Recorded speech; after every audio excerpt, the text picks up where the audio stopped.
Good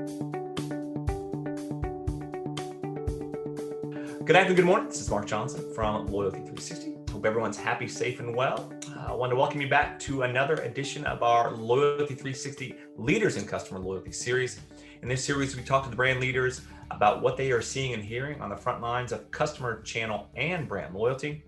Today, we have the pleasure of speaking with Geoff Crossan, who is the Group Vice President for Loyalty and Partnerships at Wyndham Hotels Resorts, which is the world's largest hotel franchising company with approximately 9,000 hotels across 90 different countries.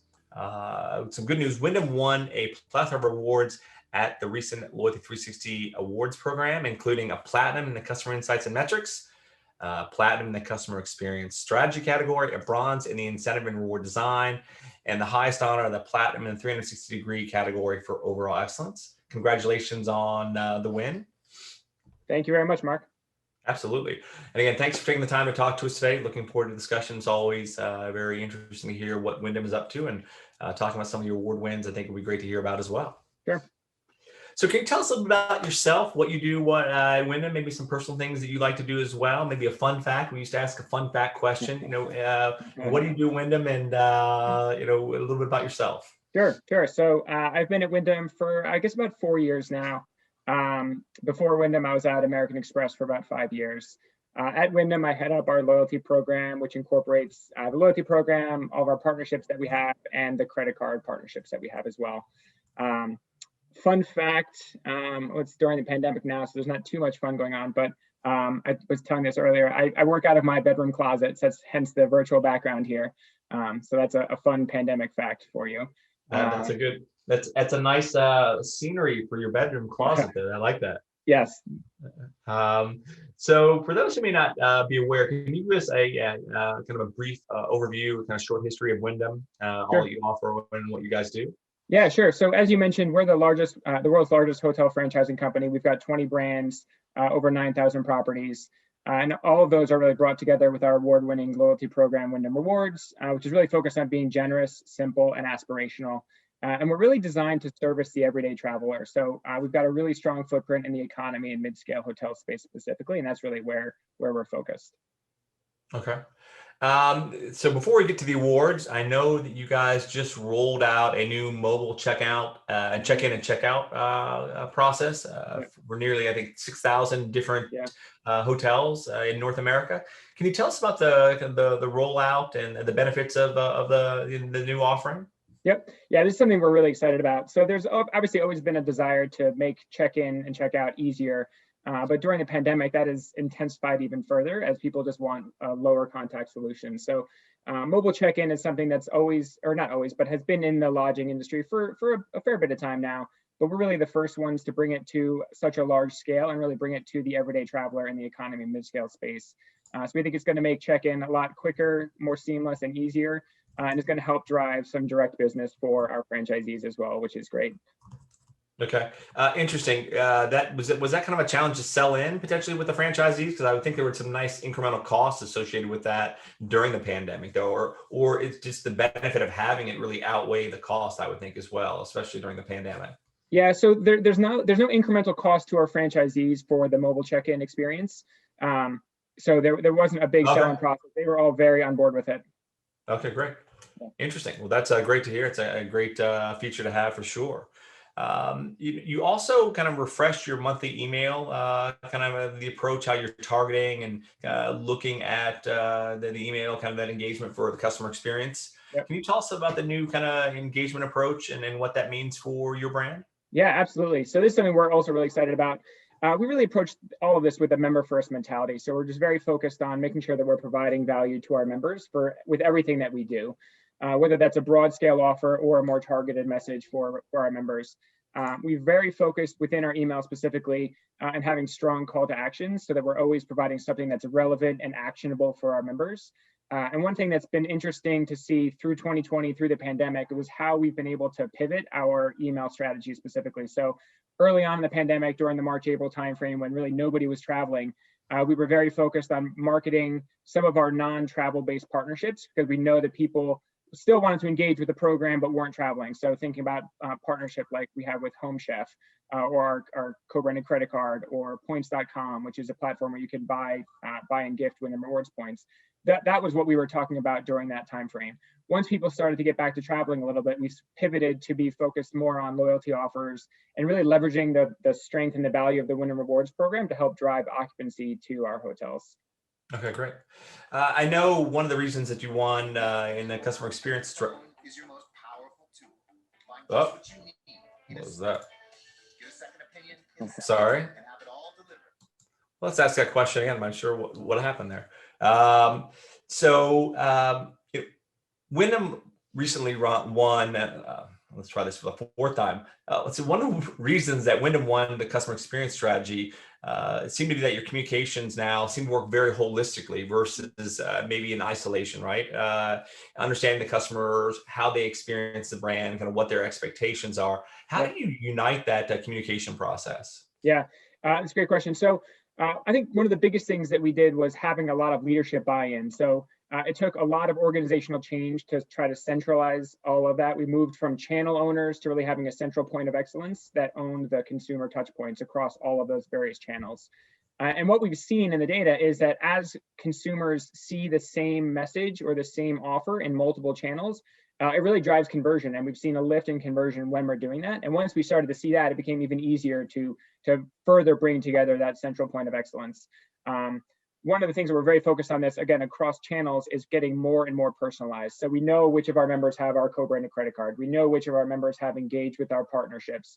And so we can really tailor the message across all of those channels to be relevant for that specific member at that specific time, which has helped to just drive conversion across the board. Okay. And I think you also really enhanced, you talked about a little bit of the personalization efforts, looking at the individual journeys, understanding how they're engaging with the brand, and getting the additional data, obviously, the reciprocity that comes with that to help enhance the personalization, right? To deepen and strengthen the message. How did you accomplish that? And you kind of leveraging the customer's data, getting them to give more, and then obviously taking it in kind and having kind of a great message outgoing. Yeah. So again, we approach this with a member first mentality, really thinking about what the members want, what's relevant for them, what is relevant for them at a specific time. We did make an investment in a customer data platform, which helped to synthesize data from the various parts of the organization, so that we could really know our members better. So we really wanted to know what types of offers were relevant for them when, whether a points-based offer, is it a discount, is it a member level accelerator offer, things like that. I think a good example of where we're sort of headed with this is if you think about a guest, or so a non-member guest who may travel to Orlando once or twice a year with some frequency, but isn't yet a member. We may have a new hotel opening in Orlando, and we may message to that guest, say, hey, sign up for the Wyndham Rewards program, use the member rate, book direct, and you can stay at this new hotel that we have opening up in Orlando, which we think will be great for you given your prior travel experiences with Wyndham. So that's the type of where we're headed as an organization, is getting to that level of personalization. Okay, great.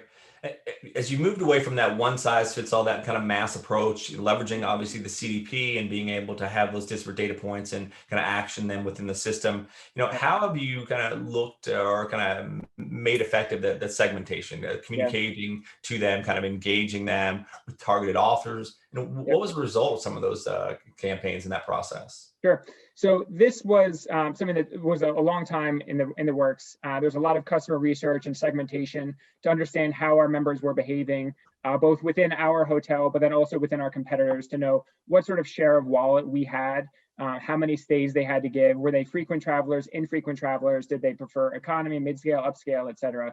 So really slicing and dicing in lots of different ways. And we scored our member base to fit into all those different segments so that we could communicate with each of those different segments differently. Some example segments we have are like a first-time stayer, somebody who has points that are about to expire, somebody who may have booked with OTAs in the past, and then some triggers based on recent behaviors, like people who have just redeemed points, et cetera. And with everything that we do, we always hold out a control group so that we can measure the success of all of our marketing campaigns. And with all this segmentation, we have seen statistically significant lifts over the control groups that's helping to show that everything we're doing is successful and is driving incremental conversions for us, which is fantastic. Okay.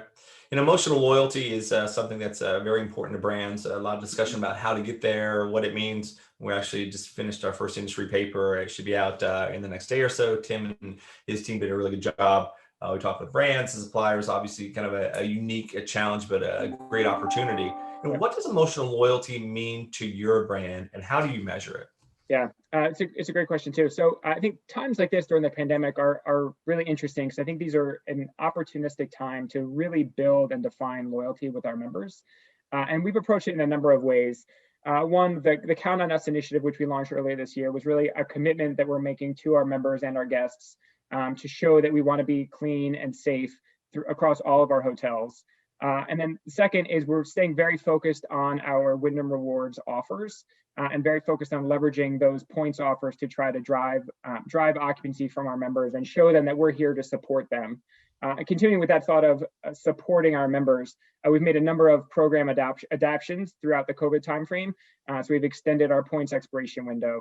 We've made member levels easier to achieve. We've extended member level status for all of our members. So really trying to show that Wyndham is here to support our members through all of this time. Okay. And the ways we would measure it, I think, are the normal ways that we would measure satisfaction. So general satisfaction scores, NPS scores, and then other business metrics like member occupancy, things like that. Okay, great. Do you feel your members have an emotional or passionate connection with the brand? And do you think the passion and the emotional connection makes it easier to work with your customer loyalty efforts? Or sometimes does it make it more challenging? We've heard both, right? Having kind of a very emotional fan base makes it everything has to be perfect, or the expectations are greater. How do you look at that? Yeah, so I think sort of by definition, hotels are an experiential product that we're selling, which does sort of by definition also make it more of an emotional connection. I think people definitely have strong emotional connections with the brands within our portfolio. I think something that I hear a lot in some of my meetings when talking to other partners and explaining all the different brands we have in our portfolio, talking about Days Inn, Super 8, La Quinta, et cetera. Oftentimes I'll hear people thinking back to when they were kids, taking road trips with their family, driving on the highway and stopping at a Days Inn. And it always sort of brings a smile to their face and thinking about what it was like to be doing that. So I think there is definitely a strong emotional connection that folks have with our brands. And I think one of the beauties of our portfolio is that we can take that person who has an emotional connection with a Days Inn, let's say, and we can expose them to all of our other brands and hopefully to build that emotional connection with some of the other brands that we have in our portfolio as well. Okay. During COVID, even before COVID, customers are changing, right? Expectations, different demographics, different segments are changing in different manners. How do you think your customers are changing, even maybe pre and during COVID? And how do you adapt to that change? You talked about obviously the keyless entry and how impactful that is. How are your customers changing, and how are you adapting to that? Yeah, so I think the two biggest things that I would say and how our customers are changing is one, an increasing desire for flexibility, and then two, an increasing focus on cleanliness and safety, which is not surprising given the pandemic we're in. And so, as an industry, hotel has always had somewhat more flexible rates and flexible policies than airlines, and Wyndham specifically has always had flexible rates. So we're continuing to stay focused on that and offering flexible rates for our members and our guests. And starting to market that flexibility more than we had in the past. And then something else, the mobile app, as you mentioned, is a great way to be able to provide a low contact solution through technology, which is something that's really valuable for our members right now. And then the Count on Us initiative, which I mentioned before as well, is also a great way to ensure that we're providing a safe and clean environment for our members and our guests when they're arriving at our hotels. Okay, great. When you look at the success of your customer experience, customer loyalty efforts, what KPIs do you guys look at and measure? What KPIs are important to you? Yeah, sure. So I think member occupancy is a huge one for us. We'd like to understand, how our members are staying, what percentage of our hotel guests are members. We look at the revenue per available room, how much our members are spending with our hotels, what chain scales are staying at. Are they staying more in the economy, the mid-scale, the upscale? How many stays are we getting from our members on average? And then comparing that to our average hotel guests as well. And then looking at some of the softer things like general satisfaction, NPS. What's the next big? Okay. Do you have kind of different kind of rates between the different hotels, and is that based on potentially maybe how the customers stay, or the different customer groups, or are all the hotel brands somewhat similar? When you say rates, what do you mean?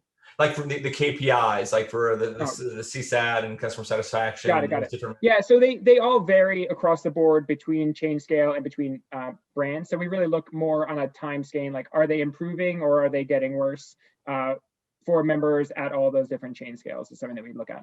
That makes sense. What do you think the next big thing for customer experience, customer loyalty is?